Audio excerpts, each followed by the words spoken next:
সত্যি বলতে বাগবাজারের লালুবুলুর দোকানের মাটন ঘুগনি ভালো কিনা বলতে পারবো না, কিন্তু অতিরিক্ত ঠিক হয়ে গেছে। আরে দেখো ভাই, আমার ভাগ্যে তো হাঁসের ডিম জোটেনি, তো আমি এই কারণে ট্রাই করেছিলাম লালুবুলুর দোকানের স্পেশাল মাটন ঘুগনি। যদিও আমি আগে একবার খেয়েছিলাম, এবারে একটু আলাদা লেগেছে আমার। তার সাথে লাস্টে আমাদের রয়েছে এত কম দামে আজকের মোমো আমি একটা ইনভেন্ট করেছি। সো ব্যাপারটা হচ্ছে, একটা সকালবেলা পেট ঠান্ডা করার জন্য আমি খেয়ে নিই কলা আর পাউরুটি, যেটা বানাতে একটু পরিশ্রম তো হয়েছিল কারণ আমাদের গ্যাস শেষ হয়ে গেছে। আর যেহেতু লকারে একটাই কলা ছিল, এখানে আমি বেশি বাড়াবাড়ি করিনি। আর এইসব খাওয়া দাওয়ার পরেই আমরা চলে যাই বাগবাজারের উদ্দেশ্যে, আমরা সকল বন্ধুরা মিলে। আনফরচুনেটলি যে আমার সামনে গাড়ি চালাচ্ছে তার নামও ক্রিস। আমি ফার্স্ট টাইম আমার নামের পার্সনকে আমি দেখেছি কখনো। আমরা এখান থেকে বেরিয়েছিলাম 6টার সময়, পৌঁছাতে 7:45 তো বেজেই গেছিল আমাদের। আর তারপরেই আমি ট্রাই করি লালুবুলুর দোকানে স্পেশাল মাটন ঘুগনি। আর আমি তার সাথে চেয়েছিলাম আমাদের ডিম স্পেশাল, কিন্তু ওটা হয়নি। লালুবুলুর দোকানের ব্যাপারটা আপনাদের আমি আগেই বলেছি, খুব একটা ঠিক হয়ে গেছে ওদের মাটন ঘুগনিটা। যার দাম নিয়েছিল মাত্র 35 টাকা।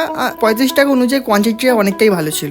নেক্সট ভিডিওতে আমি বলে দেবো যে কোথায় সব থেকে ভালো মোমো পাওয়া যায়, তাও আবার অনেকই কম দামে। তো আপনারা যদি চান তাহলে সাবস্ক্রাইব আর ফলো করে দিতে পারেন, এতে করে অ্যালগোরিদমের কোনো পারমিশন লাগে না আমার ভিডিও আপনাদের কাছে পৌঁছাতে। আজকে ভিডিওটা এতটুকু, সবাইকে টাটা।